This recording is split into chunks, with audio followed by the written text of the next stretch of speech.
واعتصموا بحبل الله جميعا ولا تفرقوا. بسم الله.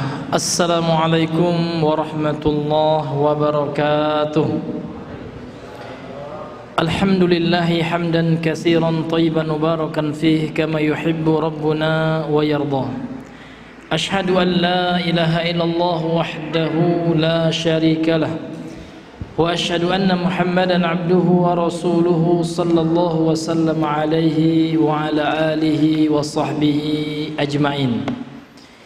قال الله تعالى في محكم التنزيل: يا أيها الذين آمنوا اتقوا الله حق تقاته ولا تموتن إلا وأنتم مسلمون. أما بعد، ma'asyiral muslimin wal muslimat, ikhwani wa akhwati fillah, rahimani wa rahimakumullah. Kita kembali bersyukur kepada Allah atas seluruh nikmat yang telah Allah berikan kepada kita. Di antara nikmat tersebut adalah nikmat berjalan menuntut ilmu agama, karena ini adalah hidayah yang Allah berikan kepada kita, dan kita memohon semoga Allah subhanahu wa ta'ala memberikan kepada kita keistiqomahan di jalan Allah ini, di jalan menuntut ilmu ini, sampai Allah subhanahu wa ta'ala mewafatkan kita. Kemudian sallallahu alaihi wasallam kepada Rasulullah sallallahu alaihi wasallam. Allahumma salli ala Muhammad wa ala ali Muhammad. Baik, kita kembali melanjutkan pembahasan kita kitab Fiqh Al-Muyassar ini. Pada pertemuan yang sebelumnya kita telah masuk kepada apa? Haid sudah belum, Bang? Belum. Oh, nifas ya. Nah.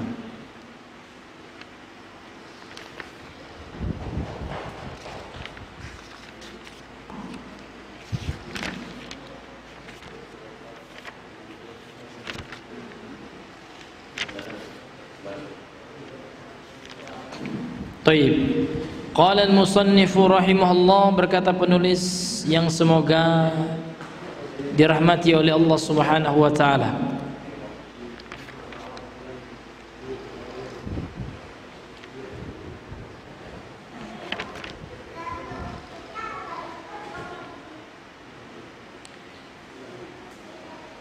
Jadi pertemuan yang lalu kita telah masuk kepada kapan waktu permulaan haid, ya, dan kapan berakhirnya. Jadi pembahasan ini masih kelanjutan yang kemarin, karena ini belum selesai, Pak. Jadi haid biasanya rata-rata itu dialami oleh seorang wanita yang berusia berapa, Bang, kemarin? Iya, 9 tahun. Nah, berdasarkan hadis Nabi sallallahu alaihi wasallam dari Ibunda Aisyah kemarin, Aisyah radhiyallahu anha berkata, "Idza balaghatil jariyatu tis'a sinin fahiya imra'atun." Ya. Apabila seorang wanita itu sudah berusia 9 tahun, maka dia sudah dianggap wanita yang haid, ya, imro'ah, wanita dewasa. Nah, kemudian kapan batas terakhir haid rata-rata, Bang? Iya. Wala haidha ba'da 50 sanatan fil ghalibi ala sahih. Tidak ada haid bagi wanita yang telah berusia 50 tahun rata-rata, ini rata-rata. Walaupun nanti ada yang keluar dari rata-rata ini, ya, ini menurut pendapat ala sahih, pendapat yang sahih. Sebagaimana perkataan Ibunda Aisyah radhiyallahu anha pernah berkata, "Idza balaghatil mar'atu 50 sanatan kharajat min haddil haidhi." Apabila seorang wanita telah berusia 50 tahun, maka telah keluar dari batasan haid. Ini ya disebutkan dalam kitab Al-Mughni oleh Imam Ibnu Qudamah rahimahullahu taala. Sekarang pembahasan yang berikutnya, qala al-musannifu rahimahullahu taala, al-mas'alatu tsaniyah, permasalahan yang kedua, aqallu muddatil haidhi wa aktsaruha. Jadi pembahasan kita yang berikutnya ini adalah ya durasi haid yang tercepat dan yang terpanjang gitu. Jadi haid yang paling cepat itu berapa? Kan seperti itu. Dan yang paling lama berapa, kan gitu. Ada beberapa pendapat para ulama, namun yang dirojihkan di sini pendapat yang terkuat, ya, as-sahih, pendapat yang sahih, annahu la hadda li aqallihi wala li aktsarihi. Tidak ada batasan tertentu banyak, sedikit dan banyaknya haid itu, lama atau pendeknya durasi haid itu. Jadi tidak ada, Pak, ya. Jadi tergantung dengan wanitanya masing-masing. Ada wanita yang mungkin 3 hari, ya kan? Nah, tergantung dengan kondisi ya pribadi wanitanya. Wa innama yurja'u fihi ilal adati wal urf. Dikembalikan kepada kebiasaan. Adah dengan urf itu sama, kebiasaan wanita itu. Jadi istri kita misalkan biasanya haid 2 hari, ya, paling lama 5 hari misalkan. Nah, ini dikembalikan kepada kebiasaan istri kita. Jadi tidak sama, setiap wanita itu beda-beda, itu maksudnya. Kenapa ulama mengatakan tidak ada batasannya? Memang tidak ada, ya, kesamaan, berbeda-beda betul setiap wanita. Namun ada rata-ratanya. Memang wanita kan beda-beda, namun setiap wanita itu kalau dikumpulkan ada namanya rata-ratanya gini, biasanya ini kan gitu. Sehingga dibahas di sini al-mas'alatus salisah, pembahasan poin yang ketiga, ghalibul haid. Ghalibuhu sittun aw sab'un. Liqaulihi sallallahu alaihi wasallam li Hamnati binti Jahsh, tahayyadi fi ilmillahi 6 ayamin aw 7 thumma ighsili wa salli 24 yawman aw 23 yawman kama yahidun nisa'u wa yataharna limiqati haidhihinna wa tuhrihinna. Jadi biasanya, ya, wanita itu paling lama haidnya itu 6 atau 7 hari, ya. Berdasarkan hadis dari ini, salah tulis di sini, bukan Hamnah, ya, Halimah ini kayaknya, Halimah binti Jahshin. Berdasarkan hadis daripada Halimah binti Jahshin, ya, tahayyadi fi ilmillahi 6 ayyam, ya. Haidku berdasarkan ilmu Allah itu selama pengetahuan dari Allah Subhanahu wa taala selama 5 hari atau 7 hari. Kemudian summaghsili, kemudian summaghtasali wa salli 24 yawman aw 23 yawman kama yahidun nisa'u. Kemudian setelah itu mandilah, sholatlah, ya, selama 24 hari atau 23 hari sebagaimana para wanita biasa haid, dan mereka suci, ya, pada batasan yang biasa mereka, ya, bersuci pada batasan tersebut. Jadi berdasarkan riwayat ini hadis riwayat Imam Abu Daud, ya, bahwasanya durasi paling lama wanita itu haid 6 atau 7 hari. Selepas ini tergantung lihat darahnya, Pak. Kalau darahnya itu sudah tidak sesuai lagi dengan sifat dari darah haid istri kita, kan istri kita lebih tahu, ya, tentang darah haid dengan darah yang bukan darah haid atau darah penyakit atau istihadah itu. Jadi kalau darahnya sudah berbeda, boleh jadi itu adalah darah apa, Pak? Darah istihadah. Artinya kalau darah istihadah dia tidak dihitung haid lagi, ya, dia sudah wajib untuk sholat. Kalau bulan Ramadan dia sudah wajib untuk berpuasa dan boleh memegang mushaf. Baik, sekarang masalah yang keempat, apa yang diharamkan bagi wanita haid dan wanita, ya, nifas. Mas'alatul rabi'ah, ma yuhramu bil haid wan nifas. Apa yang diharamkan bagi mereka? Ini penting, ya, bagi istri kita pengetahuan tentang ini. Ngapain saja mereka diharamkan? Yang pertama, al-wat'u fil farji. bersenggama pada areal, mohon maaf ya, vagina. Jadi haram hukumnya Pak. Ya, dosa besar malahan. Kenapa? Karena dilarang oleh Allah. Setiap yang dilarang oleh Allah itu pada dasarnya memberikan makna haram. Sebagaimana dalam kaidah usul fikih, ulama telah menetapkan an-nahyu yaqtadil haram, kan gitu.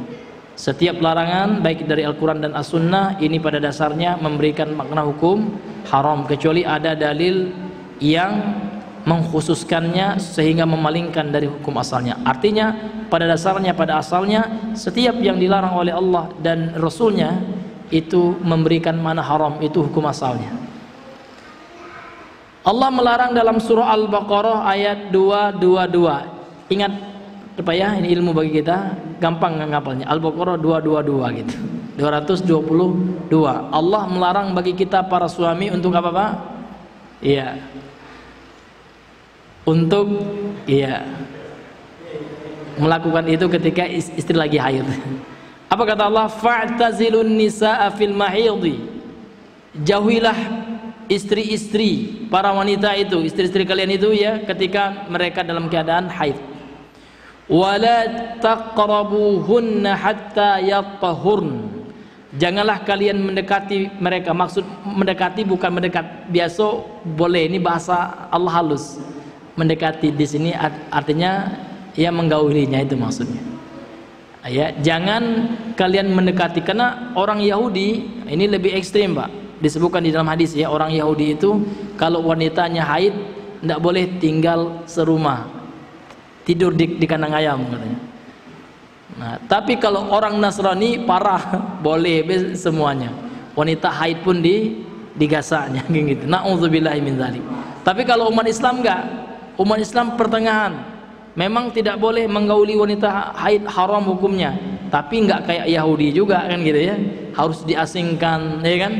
Namun wanita haid boleh tidur bersama kita, namun diharamkan bagi suaminya untuk menggaulinya. Walaupun mohon maaf ya, ada juga orang sekarang pakai logika. Sekarang kan ada ya alat pensterilnya ya. Tidak boleh juga, walaupun pakai alat ataupun pakai kontrasepsi ya, tetap haram hukumnya. Ya, ini kalau fikih seperti itu ya, harus memang kita jelaskan yang seperti itu. Iya. Ini hadirin yang dimuliakan oleh Allah Subhanahu wa taala. Kemudian berdasarkan larangan dari Nabi juga, hadis Nabi SAW yang melarang juga, faqala Nabi SAW hina nazalat, ketika turun ayat ini Pak ya, surah Al-Baqarah 222 ini, ketika turun ayat ini Nabi mengatakan kepada para sahabat, isna'u kulla syai'in, boleh engkau lakukan apa saja kepada istrimu ya, nak dipegang ya kan, illan nikah, kecuali nikah. Di sini maksudnya berhubungan badan. Kalau dengan yang lain boleh gitu. Ya enggak boleh itu. Dan dubur juga Pak. Bahkan dubur itu laknat gitu. Ya kan, Allah melaknat seorang laki-laki yang mendatangi istrinya lewat dalam Islam, itu dosa besar. Dilaknat oleh Allah Subhanahu wa taala. Karena itu menyerupai orang-orang fasik ya, dari kalangan umat kaum Nabi Lut. Nah, kalau kaum Lut kan di situ nian ya pokoknya kan gairahnya kan gitu. Dan ini semua diharamkan di dalam agama kita. Wallahu taala alam bisawab. Sudah azan Bang? Belum ya. Thayyib, itu yang pertama Bang ya. Jadi diharamkan bagi wanita haid dan nifas ya untuk mendatangi istrinya. Kemudian yang kedua yang diharamkan apa? At-talaq, mentalak istri. Jadi ketika istri kita lagi haid jangan kita talak Pak, haram bagi kita itu. Liqaulihi ta'ala, berdasarkan firman Allah. Jadi Allah yang melarang ini. Wa talliquhunna li'iddatihinna, dan ceraikanlah, talaklah istri-istri kalian itu ketika mereka tidak haid, masa-masa iddah, setelah habis iddahnya dan setelah suci. Karena iddah itu kan 2 kali suci, itu iddah itu. Misalkan kita talak istri kita ya, nak nalak istri kita ya, tunggu ya suci dulu dia.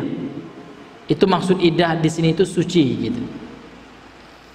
Kemudian berdasarkan perkataan daripada sahabat wa qauluhu sallallahu alaihi wasallam, afwan, perkataan Rasulullah kepada sahabat ya, li Umar, kepada Umar ibn Khattab, lamma talaqa ibnahu Abdullah imratahu, lamma talaqa ibnuhu Abdullah imratahu fil haidhi. Jadi ketika anaknya Umar, siapa? Abdullah ibnu Umar, ketika anaknya mentolak istrinya yaitu Abdullah bin Umar. Jadi tolak itu biasa, Pak.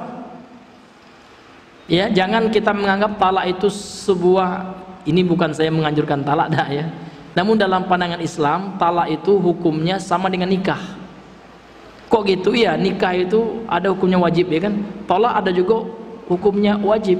Contoh, istri kita wajib mengugat cerai kalau suaminya murtad, masuk Kristen misalnya suami. Mau maaf ya Pak ya, nauzubillah, kita mohon Allah jauhkan kalau ada seperti itu. Dan ini ada kejadian seperti itu. Awalnya suaminya ya masuk Islam mu'allaf gitu ya, sudah nikah bertahun-tahun, punya 4 anak, masuk lagi dia ke agamanya, murtad suaminya. Akhirnya apa? Lama laun diajaknya pula istrinya murtad, kafirlah istrinya.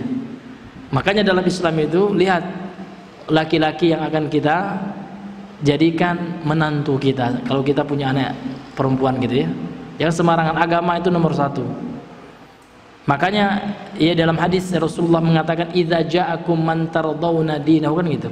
Kalau datang kepada kalian seseorang yang kalian ridhoi agama, bagus agamanya gitu, wa khuluquhu. Jadi memang standar mencari menantu itu agama dulu, Pak. Kemudian yang kedua apa? Akhlak. Akhlak penting juga. Karena tidak cukup orang tua ya bagus secara ritual, bagus hubungannya dengan Allah ya kan, namun dengan sesama manusia sangat jauh sekali. Dia sholat masya Allah tepat waktu tapi suka bohong, hati-hati Pak. Tapi suka merendahkan orang misalkan, tidak ada adabnya ya kan. Dengan orang tua besar sama aja sama dia, tidak ada hormatnya. Ini juga tidak bagus dalam Islam. Jadi kita mencari menantu kalau kita punya anak perempuannya, ini agama dulu, yang kedua akhlak. Iya, ini penting sekali. Baru yang setelah itu dunia. Jadi dunia nomor 2 setelah agama, karena agama dan akhlak ini satu dia. Barulah nanti ia masalah dunianya. Misalkan orangnya yang sudah mapan, tidak apa-apa Pak, kita mencari orang yang mapan itu tidak apa-apa. Kenapa? Dalilnya ada seorang ya sahabiah minta saran kepada Nabi, wahai Rasulullah, saya minta saran ini. Ada beberapa orang laki-laki dari kalangan sahabat ya meminang sahabiah ini. Yang pertama ya kan, namanya si fulan, disebut langsung namanya, dijawab oleh Nabi. Adapun si fulan ya maka orangnya itu suka agak keras orangnya. Dikhawatirkan nanti anakmu kalau dia marah ditamparnya, jangan gitu ya. Dia ringan tangan. Kemudian kalau si fulan baik tapi dia pelit, dikhawatirkan nanti kalau engkau nikahkan anakmu dengan dia, merasa ya anakmu pelit, dia minta ampun gitu ya. Kalau si fulan itu memang baik, dia agamanya baik, akhlaknya baik, tapi dia orangnya agak malas kalau dalam masalah penghidupan dunia ini ya kan.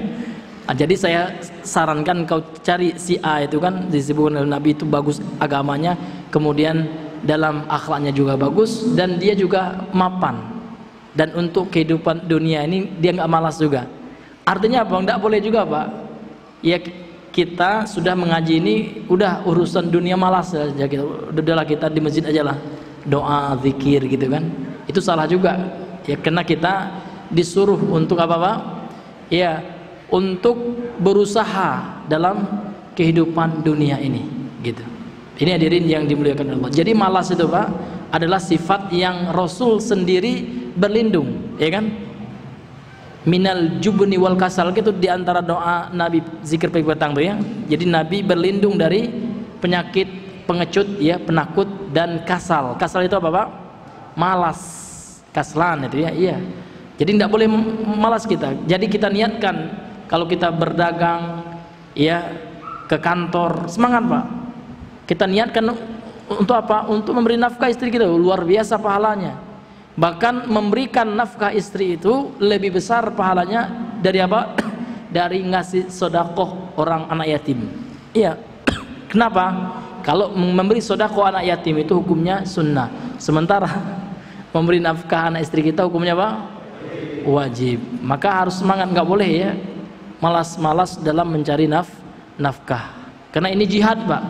Jihad ini. Ya, seorang suami keluar rumah dia berkeringat, dia niatnya apa? Niatnya mau ngasih makan anaknya, mau ngasih makan istrinya, itu jihad betul tuh. Ini hadirin yang dimuliakan oleh Allah. Apalagi ada visi dan misinya mau melaksanakan sunnah, yang itu kan butuh ekstra lagi gitu ya. Iya. Harus tambah lagi semangatnya kan gitu. Iya, kan nggak sebagian teman mau melaksanakan sunnah yang itu kan, tapi malasnya minta ampun, Pak ya. Bagaimana kayak gitu? Ini hadirin yang dimuliakan oleh Allah Subhanahu wa taala. Taib, kembali kita kepada pembahasan kita. Jadi talak ketika haid itu haram hukumnya, Pak. Ya. Sebagaimana ya sabda Nabi SAW ketika mendengar ada anak sahabat, anaknya Umar ibn Khattab, Abdullah ya, menceraikan istrinya dalam keadaan haid, maka Nabi mengatakan kepada Umar, murhu, perintahkan dia wahai Umar, perintahkan anakmu itu fal yuraji'aha, untuk merujuk istrinya. Kenapa? Karena dia talak dalam keadaan haid. Jadi Nabi memerintahkan kepada Umar untuk apa? Menyuruh anaknya Abdullah untuk merujuk ya mantan istrinya. Rujuk lagi dia. Kenapa? Karena dia talak dalam keadaan apa, Pak? Haid. Dan inilah yang disebut dengan istilah talak bid'i dalam fikih ya. Talak bid'i. Kemudian yang ketiga yang diharamkan bagi wanita haid dan nifas adalah as-salatu, melakukan salat, melaksanakan salat. Jadi setiap wanita yang lagi haid atau nifas tidak sah salatnya. Kalau dia sengaja salat maka dia berdosa, karena hukum salatnya haram. Liqaulihi sallallahu alaihi wasallam li Fatimah binti Abi Jaishin, idza aqbalatil haidatu fada'is salata. Berdasarkan sabda Nabi sallallahu alaihi wasallam kepada seorang sahabiyah yang bernama Fatimah binti Habish ya. Hubaish, afwan, binti Abi Hubaish. Rasul mengatakan kepada sahabiyah ini, apabila telah datang haidmu, fada'is salata, maka tinggalkanlah salat. Apabila haid datang maka jangan lakukan salat, tinggalkan salat, kan gitu. Ini hadis sahih riwayat Imam Bukhari dan Muslim. Kemudian yang keempat adalah as-saumu, berpuasa, baik itu puasa yang wajib maupun puasa yang sunnah. Jadi seluruh puasa itu haram bagi wanita yang haid dan nifas. Puasanya tidak sah. Dan kalau dia tetap berpuasa dalam keadaan haid, berarti melakukan larangan Allah, tentu hukumnya haram. Maka kalau itu puasa wajib, maka dia ganti, dia qadha ketika dia sudah suci dari haidnya atau dari nifasnya.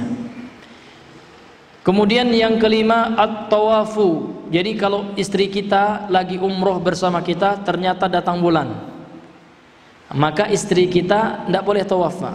Kapan tawafnya? Ya ketika sudah suci. Namun dia sudah berniat, ya sudah berihram. Kalau dia masuk ke kota Makkah, maka ihramnya di pesawat. Kalau wanita kan enak kalau ihram ya, tidak ada masa-masa baju, tidak memakai kain ihram ya.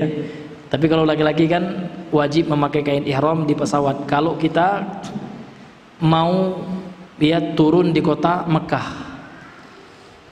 banyak terjadi kesalahan bagi orang umroh, Pak. Nah, mereka melakukan,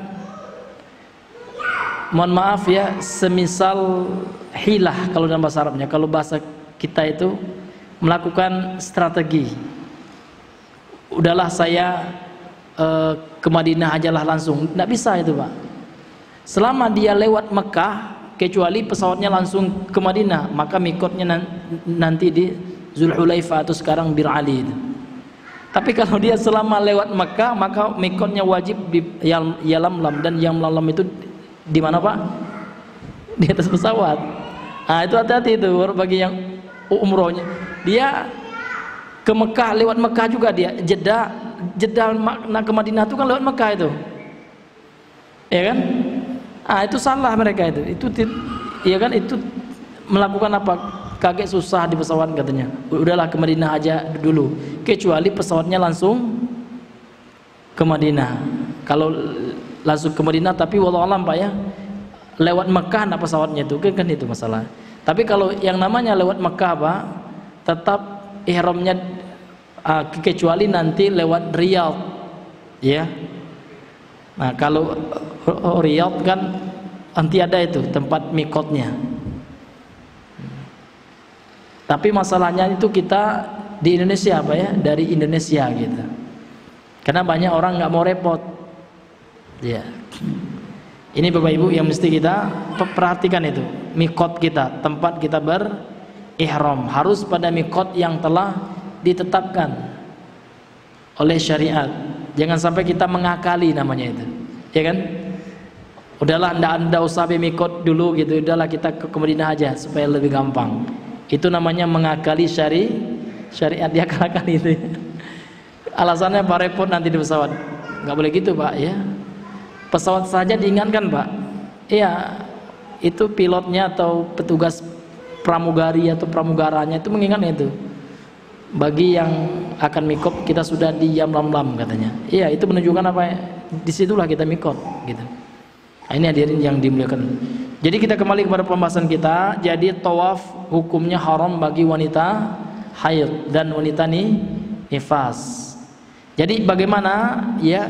Jadi dia tetap niat ihram, namun pas telah di Makkah jangan tawaf dulu, menunggu dia suci. Nah, setelah suci baru dia tawaf, seperti itu. Dan tawaf itu ya wajib bersuci dari hadas besar dan hadas kecil. Kalau kita kentut ya itu putus tawaf kita ulangi lagi. Misalkan sudah 2 kali syaud ya, 2 kali putaran ya, maka wudhu kita putaran yang ketiga lagi. Kalau sudah 2 kali kan seperti itu. Tapi tidak batal semua tawaf, enggak.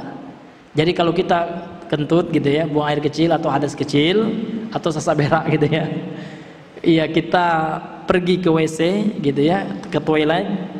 Nah, setelah itu kita lanjutkan ya, terakhir kita tawaf itu.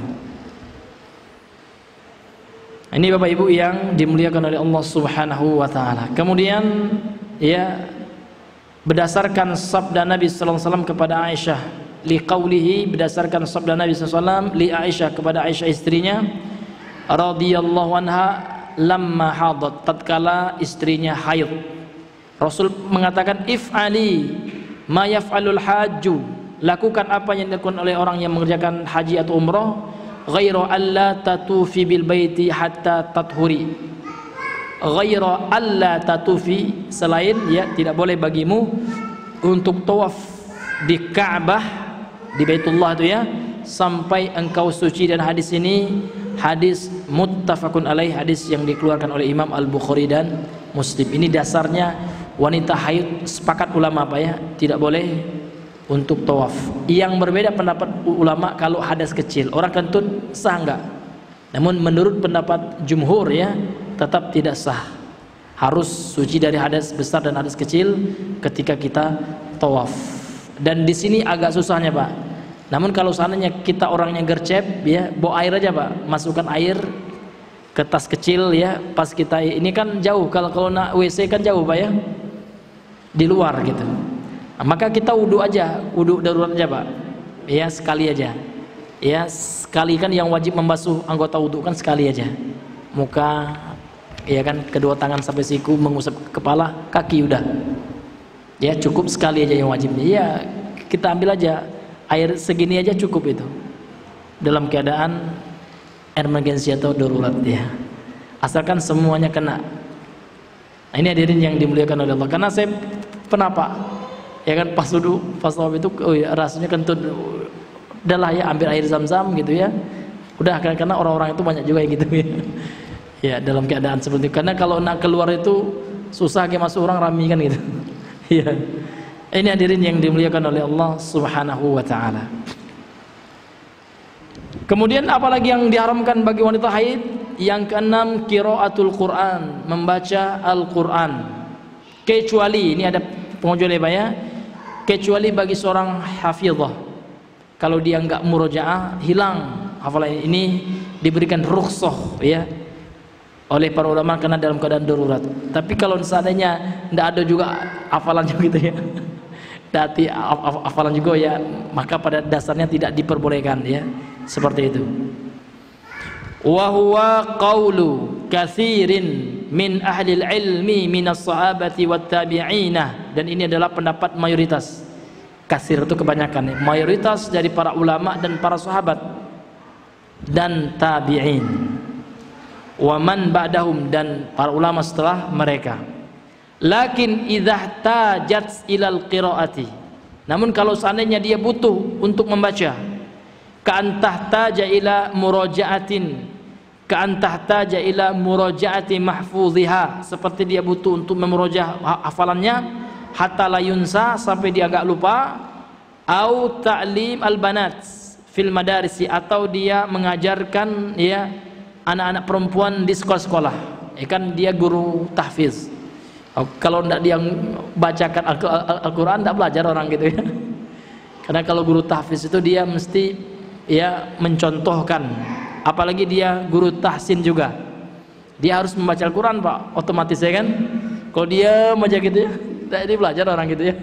Artinya dia boleh dalam keadaan seperti itu, karena memang dibutuhkan saat itu untuk membaca Al-Quran.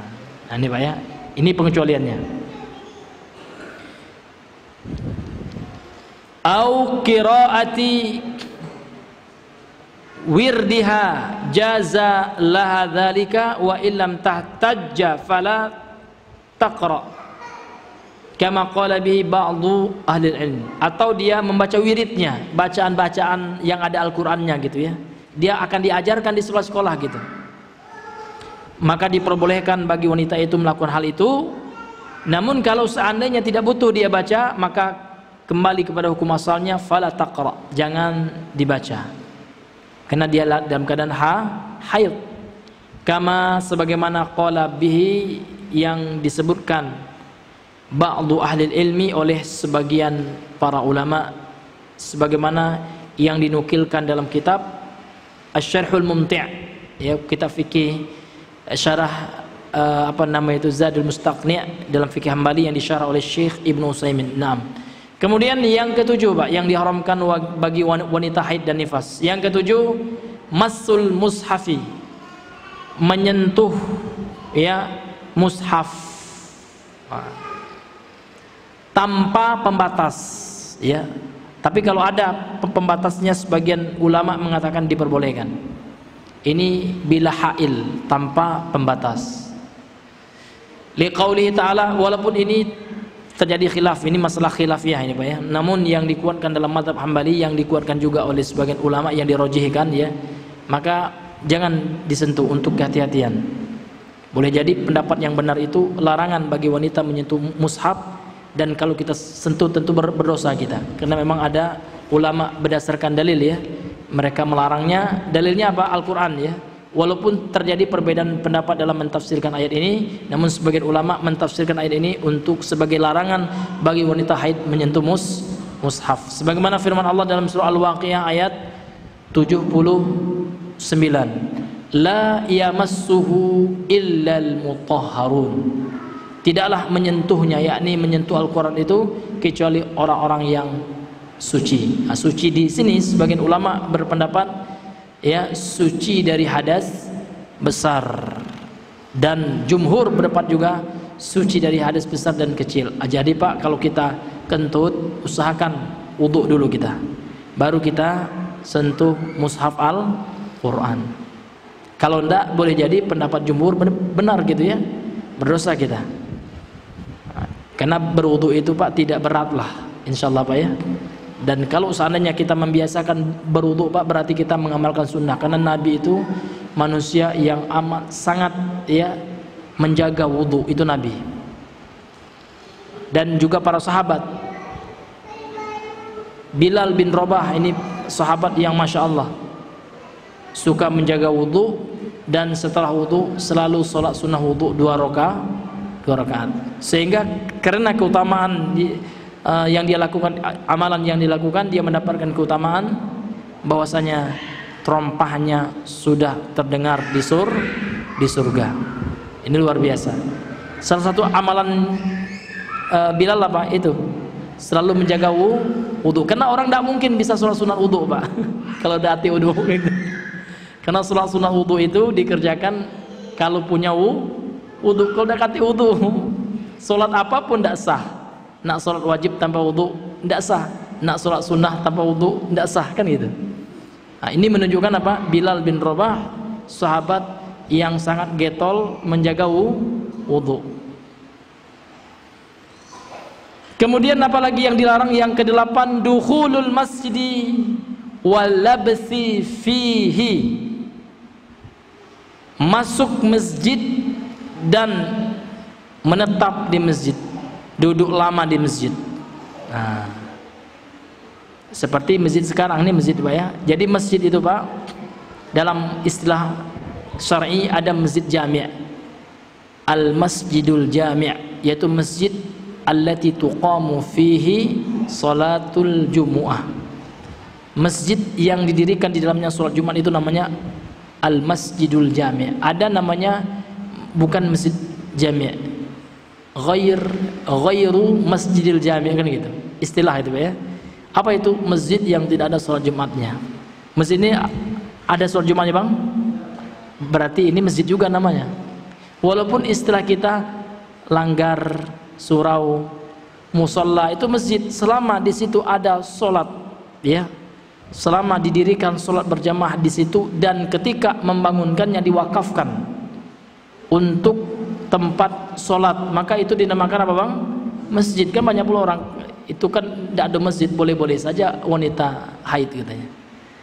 Jangan ya, karena masjid itu definisinya adalah suatu tempat yang didirikan solat, minimal solat 5 waktu. Tapi Pak Ustadz di kampung saya dekati sholat 5 waktu. Yang salah bukan masjidnya, itu orangnya salah. Ya, karena masjid itu didirikan untuk dimakmurkan, bukan ya hanya sekedar bangunan begitu saja. Dan disebutkan dalam sebuah hadis, dan hadisnya disahihkan, dihasankan oleh Imam An-Nawawi.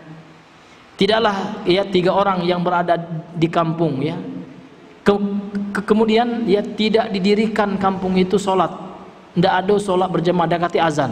Ini hadisnya dihasankan oleh Imam An-Nawawi ya. Illa qad istahwadha alaihimus syaitanu, kecuali kampung itu sudah dikuasai oleh setan.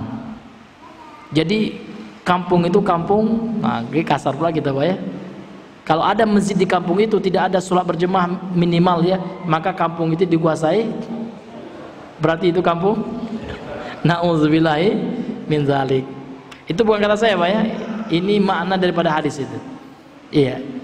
Sehingga beliau berpendapat bahwasanya sholat berjamaah itu minimal 3 orang yang hadir ya, sehingga beliau berpendapat dengan pendapat dalam kalangan mazhab Syafi'i, hukum sholat berjamaah fardu kifayah menurut beliau. Namun pendapat yang lainnya ya dalam mazhab Hambali hukumnya fardu ain, dan ini yang kuat insyaallah bagi laki-laki. Kenapa? Dalilnya adalah seorang yang buta yang minta uzur kepada Nabi, minta keringanan. Wahai Rasulullah, saya ini buta, tidak ada yang menuntun saya ke masjid, apakah wajib bagi saya untuk sholat berjamaah? Maka Nabi bertanya, hal sami'tan nida, kata Nabi. Ya. Dia jawab, na'am. Apakah engkau mendengar azan? Iya. Selagi engkau mendengarkan azan, tidak ada alasan bagimu untuk tidak sholat berjamaah. Sehingga berdasarkan dalil-dalil itu kemudian Nabi juga ya berkeinginan untuk mengumpulkan ya kayu bakar, kayu api ya, ya untuk membakar rumah-rumah setiap laki-laki yang sholat di rumah. Ini bukan kata saya Pak, hadisnya sahih ini, riwayat Imam Muslim, ada dalam hadis Pak ya. Ini juga dijadikan dalil oleh ulama kita dari kalangan mazhab Hambali Pak ya, dan ini yang dikuatkan oleh ulama ya, ulama Ahlussunnah, ulama Salafi kontemporer seperti Syekh Shalih Al Fauzan ya kan, kemudian Syekh bin Baz ya gitu, ulama yang sekarang ya, berdasarkan dalil itu bahwasanya bagi laki-laki hukumnya fardu ain kalau tidak ada uzur. Kalau ada uzur sakit misalkan Pak ya, ya atau uzur yang berikutnya makan, itu uzur juga Pak.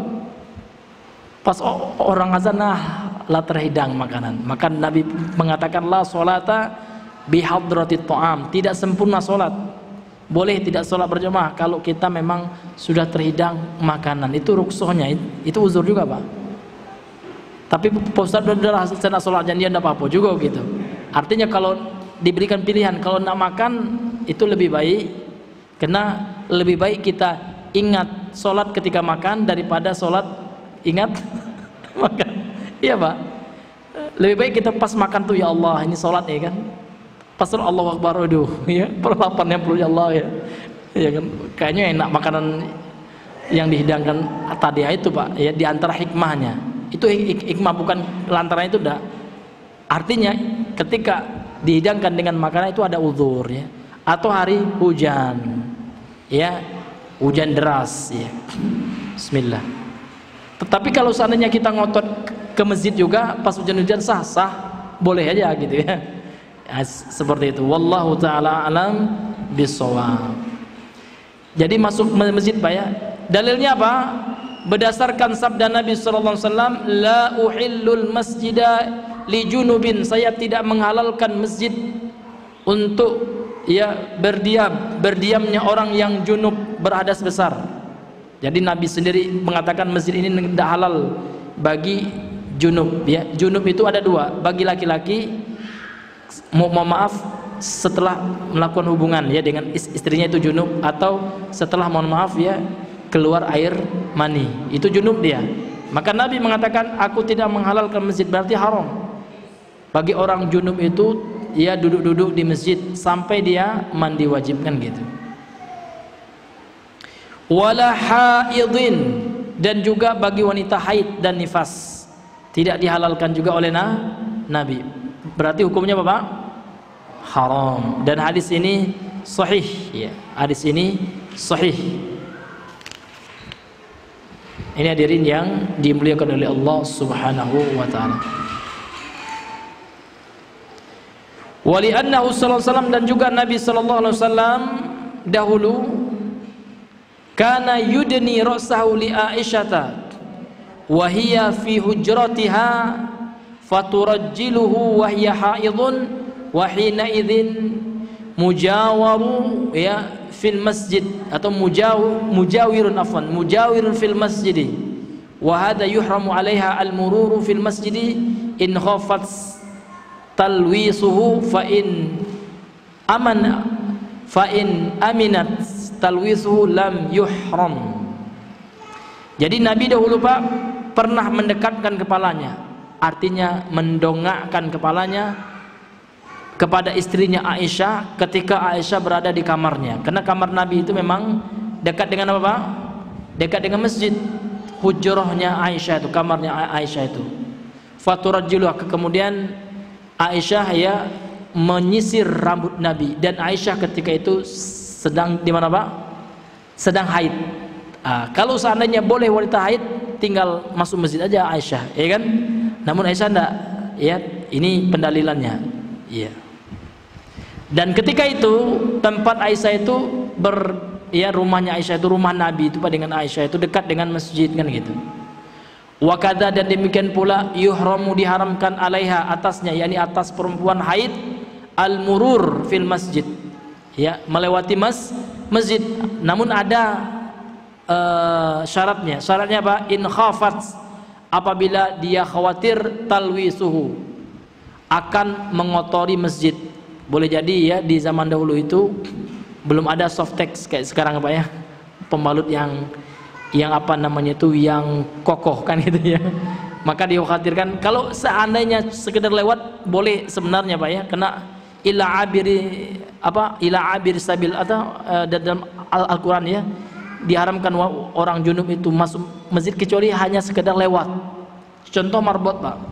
Jadi kalau marbot itu macam mana, dia tinggalnya dalam masjid gitu kan, pintunya pintu depan, tidak ada pintu yang di luarnya.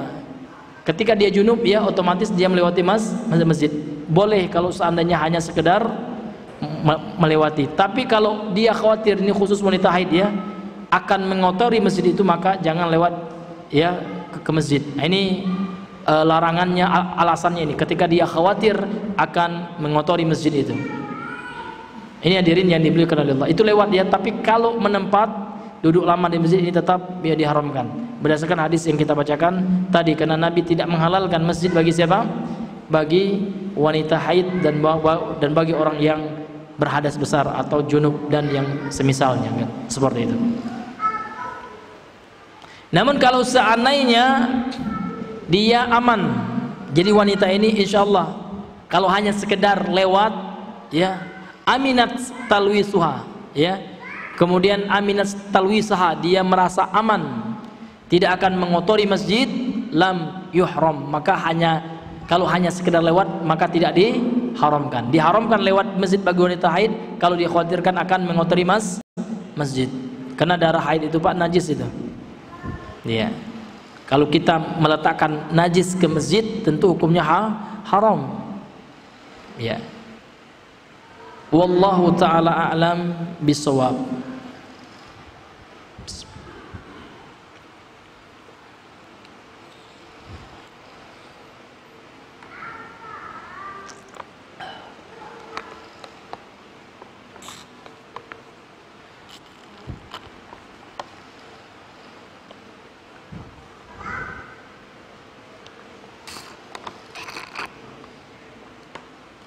Tapi hadirin yang dimuliakan oleh Allah Subhanahu wa taala, karena sudah jam 8 lewat apa ya? 6. Ya, sebelum kita tutup ya, mungkin ada di antara para ikhwan sekalian, para akhwat yang ingin bertanya seputaran materi yang telah kita bahas atau hal yang lainnya. Kalau kami ada ilmunya, insyaallah kita berbagi pada pertemuan kita di malam hari ini, maka untuk itu kami persilakan. Ya Bang ya. Boleh ya. Waalaikumsalam warahmatullahi wabarakatuh.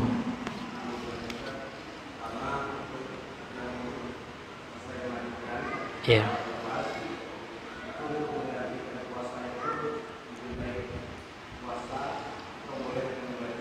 Iya, masya Allah ya. Iya.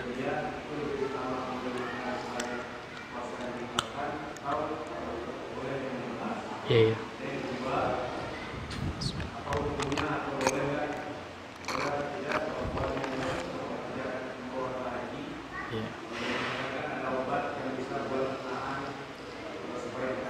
Iya. Waalaikumsalam warahmatullahi wabarakatuh.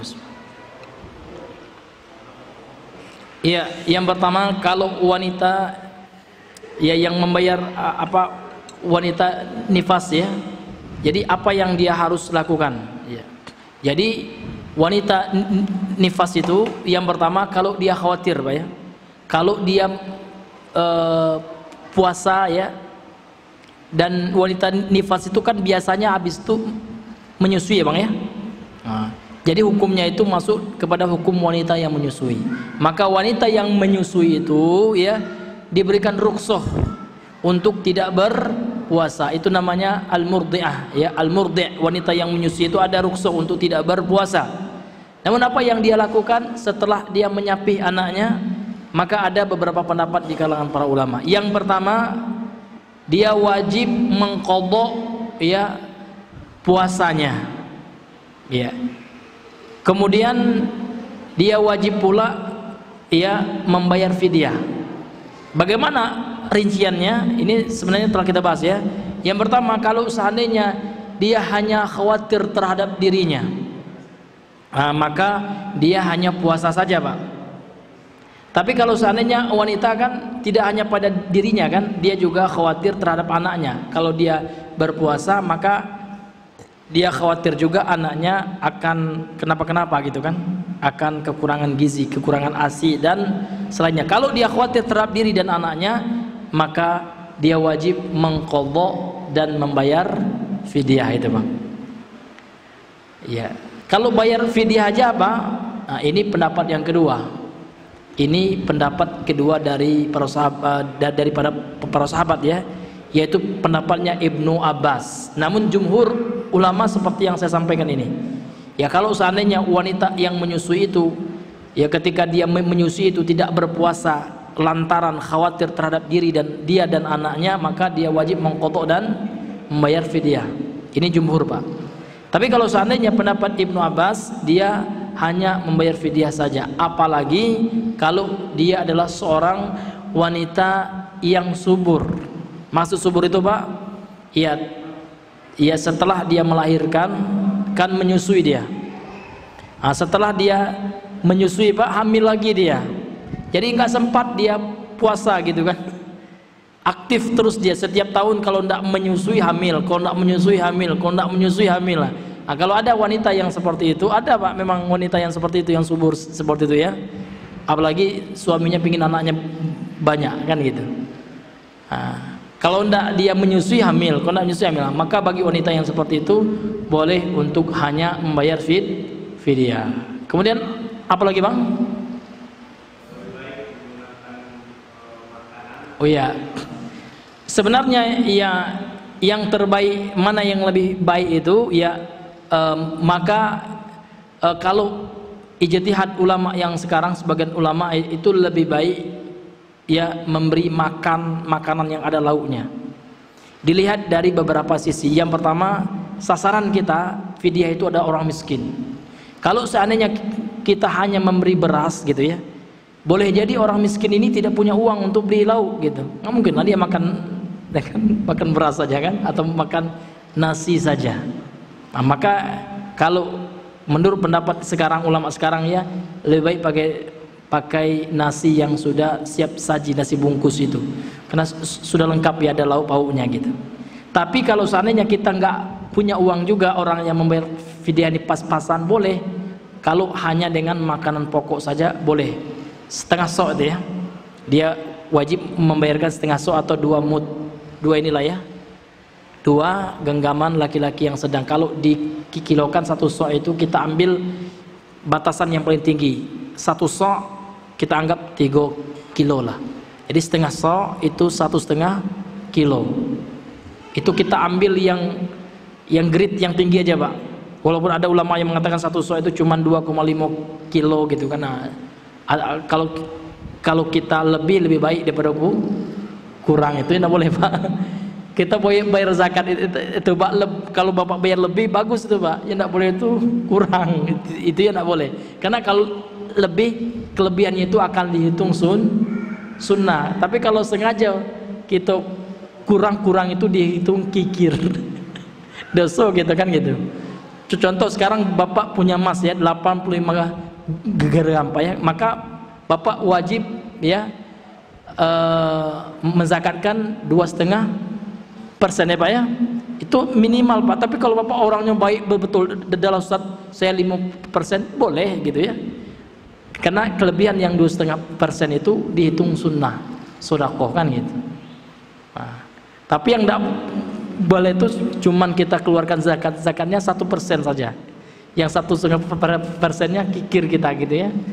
Oh iya, bermaksud kita kan seperti itu. Wallahu taala alam bisawab. Kalau yang dikatakan lebih utama gitu ya, maka yang lebih utama itu mana yang lebih besar manfaat. Karena fidyah, sedekah, zakat itu azasnya azas manfaat. Selama itu lebih besar manfaatnya lauk itu kan, maka tentu itu yang lebih utama. Wallahu alam bisawab. Yang lain, Bang?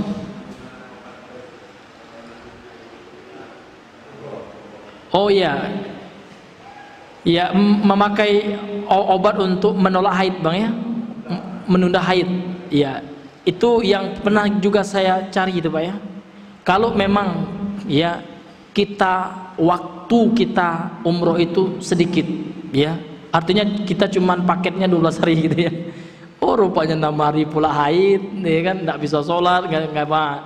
Kalau keadaan seperti itu, sebagian ulama, saya pernah cari juga fatwanya, berfatwa, wallahu alam, yang saya teliti Pak ya, maka diperbolehkan, karena hal itu adalah hal darurat. Tapi kalau bapak lama disitulah tinggal selama-lamanya di Mekah, lah jadi sopir pula dia di Mekah gitu kan, nah, itu Pak, nak kapanpun umroh boleh gitu kan, nah, maka jangan kita gunakan obat itu. Tapi kalau seandainya kita sekarang kan terbatas waktu kita Pak ya, karena kita umroh itu mungkin cuman 12 hari, 14 hari ya kan, nah, maka boleh kita pakai obat itu ya. Wallahu ta'ala alam bisawab ya. Iya ya, boleh Bang Enam. Waalaikumsalam warahmatullahi wabarakatuh.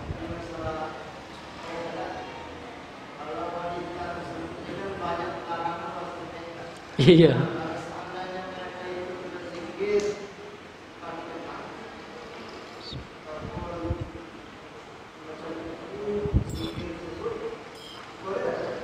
Kan sudah dibahas Bang. Kalau seandainya untuk diajarkan, ya kan, itu boleh, kan ada kebutuhannya.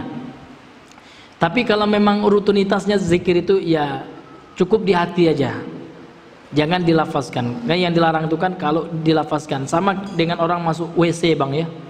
Yang dilarang itu subhanallah dalam WC, tidak boleh. Tapi kalau hati kita zikir di WC tidak apa-apa, gitu kan. Nah, yang tidak boleh itu Bang dilafazkan dia. Iya. Maka wanita haid itu betul-betul ini Pak ya, betul-betul menjaga itu memang ya. Bukan berarti wanita haid ini kita katakan najisnya istri saya, enggak ya. Memang itu ketentuan Allah. Ya, wallahu alam bisawab ya.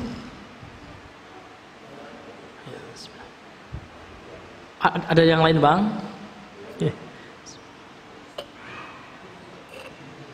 Iya. Silakan Mas. Waalaikumsalam warahmatullahi wabarakatuh. Siapa Bang namanya? Alif ya, ya. Dengar dari Ayif. Alif ya, masya Allah, Bang Alif ya. Iya. Iya. Iya betul ya. Iya. Itu dikiaskan itu Bang. Iya. Kalau nifas itu sama-sama darah yang menghalangi seorang untuk tidak sholat, ya, untuk tidak sholat. Apa yang membuat wanita untuk tidak sholat itu dikiaskan. Ya, wallahu alam seperti itu ya. Iya. Jadi kalau seandainya istri kita ya tega kali kita Pak ya, habis nifas, habis melahirkan anak kita Bang ya. Ya, tentu seorang suami yang punya perasaan dikit lah gitu ya, adalah perasaannya kan gitu ya. Tapi bagus juga Bang ya, kalau ada yang, kan ada juga suami ini yang pemarahnya minta ampun kan gitu ya. Iya, ndak sabar, ndak talak tulah gitu ya. Nah, maka ditunda aja dulu sampai istri kita suci ya, sampai suci gitu. Wallahu alam bisawab ya. Iya. Waalaikumsalam warahmatullahi wabarakatuh.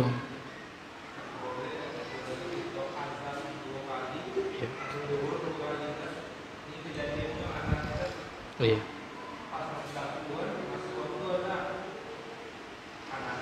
Iya.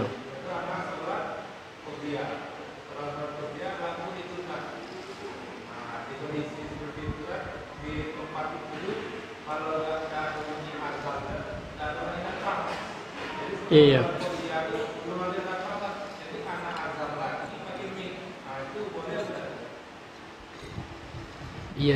Iya. Jadi yang intinya Bang, azannya 2 kali gitu ya. Iya. Kalau disengaja itu bid'ah. Iya Bang ya. Karena memang sudah mengada-ngada sebuah ibadah, karena azan ini ibadah. Nabi mengatakan man ahdatsa fi amrina hadza ma laysa minhu fawaradun, kan gitu. Iyyakum wal muhdatsatil umur. Barang siapa yang mengada-ngada suatu amalan yang tidak ada contohnya gitu, maka tertolak. Maka Nabi juga mengatakan jauhilah oleh kalian perkara baru dalam ibadah. agama, termasuk dalam ibadah.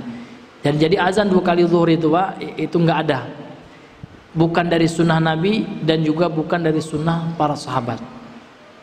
Nah, walaupun yang pertama pakai mic, azan yang kedua tidak pakai mic gitu Bang ya. Yang pertama tidak pakai mic, yang kedua tidak boleh. Kalau sengaja tidak boleh, tapi kalau tidak tahu gitu ya, tidak dengar azan yang pertama, rupanya kantilah azan gitu ya, maka dalam kasus seperti itu insya Allah tidak apa-apa. Kenapa? Karena dia nggak tahu ya, karena dia tidak tahu, insya Allah dia dimaafkan oleh Allah ya kan. Tapi kalau dia sengaja meyakini zuhur itu 2 kali azan, itu ya tidak boleh. Keyakinan termasuk keyakinan yang bid'ah ya, wallahu alam bisawab. Kaget dibuat pula 3 kali ganti kan, supaya lebih jelas kan gitu ya. Jadi cukup 1 kali saja kan gitu, wallahu alam ya. Iya Bang? Iya. Iya.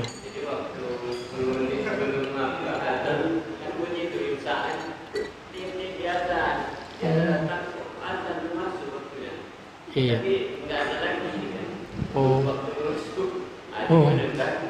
Iya, azan itu syaratnya adalah untuk memberitahu orang masuk waktu. Artinya azan itu setelah masuk waktu. Karena fungsi azan itu adalah untuk memberitahu masuknya waktu sholat.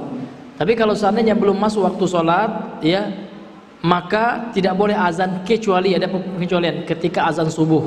Nah, kalau azan subuh memang ada contohnya. Jadi Bilal bin Rabah itu biasa azan sebelum masuk waktu subuh untuk membangunkan orang-orang qiyamul lail. Mungkin ada yang belum sholat tahajud, belum sholat witir gitu kan. Nah, disampaikan oleh Bilal. Setelah masuk barulah azannya Abdullah bin Umi Maktum, sahabat Nabi yang buta itu biasanya azan yang kedua ya pada sholat subuh ya pada zaman Nabi SAW gitu. Jadi kalau sholat subuh boleh azan di luar waktu Pak, 2 kali azannya. Tapi selain sholat subuh itu tidak boleh. Tetap mengikut sunnah Nabi, yaitu azan sekali pas masuknya waktu. Jadi kalau sebelum waktu enggak sah Pak, tidak dikatakan azan itu. Nah, kalau dia sengaja, nah itu bisa jatuh kepada bid'ah juga. Kalau dia menyengaja itu, kecuali dia enggak sengaja, dia sangka sudah masuk waktu azan dia. Nah, kalau seperti itu dia tidak berdosa. Kenapa Pak? Karena dia tidak tahu ternyata belum masuk waktu sholat. Ya, wallahu a'lam bishawab. Ada lagi Pak? Boleh ya? Oh ya. Iya. Iya. Iya. Saya menukilkan ya dalam kitab syarh ya Al-Usul min Ilmi Usul, karya Syekh Muhammad bin Shalih Al-Utsaimin, ya beliau telah meneliti hadis-hadisnya. Ternyata tidak ada hadis yang sahih gitu ya. Ternyata tidak ada hadis yang sahih yang mengkhususkan adanya sholat tasbih. Ada hadisnya namun lemah. Nah, dan itu pendapat para ahli hadis seperti itu ya, para peneliti hadis. Jadi ya hendaknya kita hanya bersemangat pada sholat-sholat yang sudah jelas-jelas sahih hadisnya. Contoh ya, sholat rawatib ya, sholat duha, sholat tahajud. Nah itu, kalau sholat tahajud itu masya Allah itu banyak sekali hadis sahihnya kan gitu. Bahkan keutamaannya luar biasa. Sholat yang paling utama itu setelah sholat wajib itu sholatul lail. Afdalus sholati ba'dal maktubat sholatul lail, kata Rasulullah dalam hadis sahih Al-Bukhari. Sholat yang paling utama setelah sholat wajib itu adalah sholat malam. Sholat malam itu 2 Pak, ada tahajud, ada witir ya. Nah, seperti itu. Jadi hendaknya kita bersemangat kepada ibadah yang memang sudah jelas hadisnya sahih. Adapun hadisnya masih diperselisihkan, nah lebih baik kita tinggalkan, karena Nabi mengatakan da ma yuribuka ila ma la yuribuka. Tinggalkan sesuatu yang meragukan kepada sesuatu yang kau yakini, yang tidak ragu kita. Itu kan masih ragu kita, ada yang mengatakan boleh, ada yang mengatakan tidak boleh, ya tinggalkan aja kan gitu. Toh kalaupun itu sunnah, kalau kita tinggalkan tidak mengapa juga kita. Tapi kalau ternyata itu nggak sunnah gitu ya, nggak pernah dicontohkan oleh Nabi, kita lakukan, kena telah melakukan suatu amalan yang tidak pernah dicontohkan oleh Nabi Sallallahu Alaihi Wasallam, dan takut kita melakukan hal yang mengada-ngadakan gitu. Ya, maka lebih afdolnya kita tinggalkan saja itu, dan kita semangat kepada sholat-sholat yang hadisnya sahih, yang hadisnya jelas kesahihannya. Wallahu alam bissawab. Ada juga sebagian orang Paya sholat fidyah. Nah, itu nggak ada itu, Pak.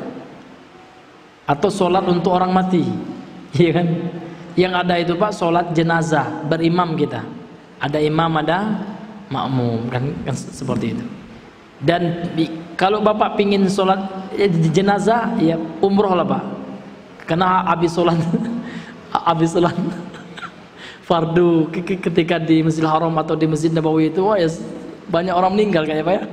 Setiap sholat ada orang yang meninggal, Pak. Iya kan? Ya. Seperti itu. Wallahu alam bisawab. Ya. Ya, ada lagi, Bang? Kalau tidak ada, ya kita cukupkan di sini karena sudah jam 8:30 ya. Subhanakallahumma bihamdika asyhadu an la ilaha illa anta astaghfiruka wa atubu ilaik. Assalamualaikum warahmatullahi wabarakatuh.